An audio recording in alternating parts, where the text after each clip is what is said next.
जो कैंटीन में चीज लेने के लिए आती थी उनको अपनी दरिंदगी और हैवानियत का निशाना बनाता था। घरों से बाहर नहीं निकलने देते। समझ नहीं आ रही आपके आज यार बार बार देना। उन मोबाइल और लैपटॉप के अंदर मौजूद 150 से ज्यादा वीडियोस भी इसी चीज की निशानदेही कर रही थी।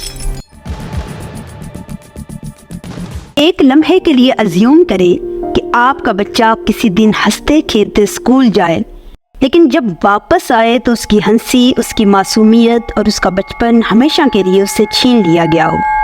यकीनन इसको इमेजिन करने से ही दिल बंद होना स्टार्ट हो जाएगा। पाकिस्तान में बच्चों के साथ सेक्सुअल अब्यूज के वाकयात एक खौफनाक हकीकत है। सन 2020 के सर्वे के मुताबिक हर रोज तकरीबन 8 बच्चे इसका शिकार होते हैं और ये वाकयात वो हैं जिनको रिपोर्ट करवाया जाता है। और ऐसे वाकयात की एक बहुत बड़ी तादाद को तो किसी तौर पर रिपोर्ट ही नहीं करवाया जाता, क्योंकि ऐसे वाकयात में से 80% वाकयात में जो मेन कल्प्रिट होता है वो उस बच्चे का करीबी रिलेटिव ही होता है। फैमिली प्रेशर, बदनामी और बहुत सारी ऐसी ही सोशल चीजें इनको रिपोर्ट करवाने की राह में बड़ी हर्डल्स हैं। ऐसा ही एक वाकया गुजरांवाला के एक सेमी फॉर्मल स्कूल में हुआ। इस एरिया में रहने वाले लोग इंतहाई गरीब और सख्त मेहनत के साथ अपने घर की जरूरियात पूरी कर रहे थे। करीब में कोई भी सरकारी या नीम सरकारी स्कूल नहीं था, तो उस एरिया में रहने वाली एक साइदा नामी खातून ने गवर्नमेंट लिटरेसी के तहत एक सेमी फॉर्मल स्कूल अपने ही घर में खोला हुआ था और उसका हस्बैंड उसी स्कूल में अपने ही घर के एक कमरे में एक कैंटीन चला रहा था। लोगों के घरों में काम और मेहनत मजदूरी करके अपने बच्चों को अच्छा मुस्तकबिल देने की सोच रखने वाले ये वालिदैन अपने बच्चों को घर के करीब ही मौजूद इसी स्कूल में भेजते थे।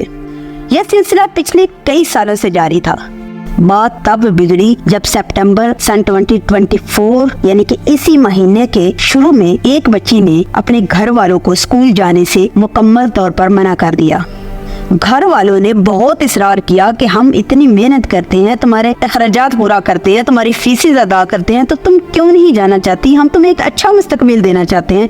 लेकिन इस तमाम के बावजूद वो लड़की स्कूल जाने के लिए बिल्कुल भी रजामंद ना हुई। मजीद दबाव पर उस बच्ची ने अपनी बड़ी बहन को तमाम वाकया बताया कि किस तरह उसके स्कूल में उसकी टीचर का हस्बैंड कैंटीन में बच्चियों को घेरता और उनको सेक्सुअली अब्यूज करता और उसकी वीडियो भी बनाता। और ये सब सिर्फ उसके साथ नहीं हुआ था, उसकी दूसरी कई फ्रेंड्स भी इस सब का शिकार हो चुकी थी और कई बार हो चुकी थी। उसने वीडियो भी बनाई है। घरों से बाहर नहीं निकलने देते। समझ नहीं आ रही आपके आज यार बार बार देना, ना कुछ खाते ना पीते।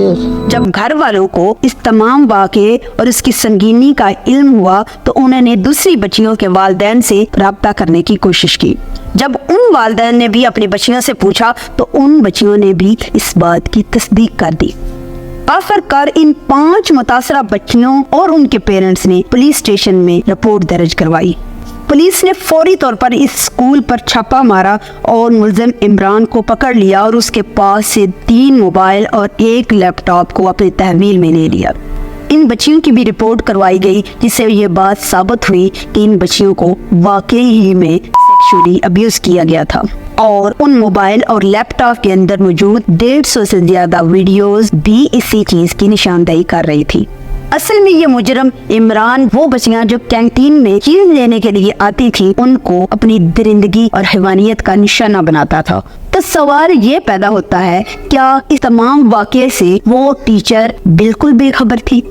क्या उसको अंदाजा नहीं था कि उसके घर में क्या खेल खेला जा रहा है? क्या वो ये नहीं जानती थी कि जो बच्ची कैंटीन से चीज लेने गई है उसको वहाँ कितनी देर लगी है? या उसने आज तक अपने हस्बैंड के मोबाइल या फिर लैपटॉप को कभी चेक नहीं किया था? ये सब सवाल अभी सवाल ही हैं, क्योंकि वो खातून पुलिस की रेड से पहले ही वहाँ से फरार हो गई थी।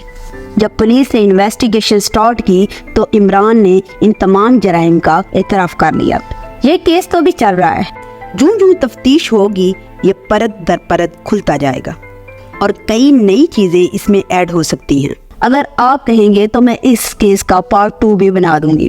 سوال یہاں یہ پیدا ہوتا ہے کہ ہم اور آپ اپنے بچوں کو محفوظ کرنے کے لیے منیمم اور میکسیمم کیا کر سکتے ہیں؟ تو دوستو، وقت آ گیا ہے کہ ہم اس سیکشول ابیوز کے ٹیبو سے باہر آئیں، بچوں سے اس بارے میں بات کریں اور اس سلسلے میں بالکل نہ جھجکیں۔ ان کو گڈ ٹچ اور بیڈ ٹچ کے بارے میں آگاہی دیں۔ ان کو بتائیں کہ اگر کوئی بیڈ ٹچ کرتا ہے تو آپ نے کس طرح ریئیکٹ کرنا ہے۔ اور تمام پیرنٹس اپنے بچوں کو اپنے ساتھ کم از کم اتنا کمفرٹیبل ضرور کریں کہ وہ اپنے گڈ اور بیڈ سیکریٹس دونوں کو اپنے والدین سے شیئر کر سکیں۔ اسکول لیولز پر بھی اس طرح کے پروگرام مینج کرنے کی ضرورت ہے جو بچوں کو اس چیز کے بارے میں آگاہی دیں۔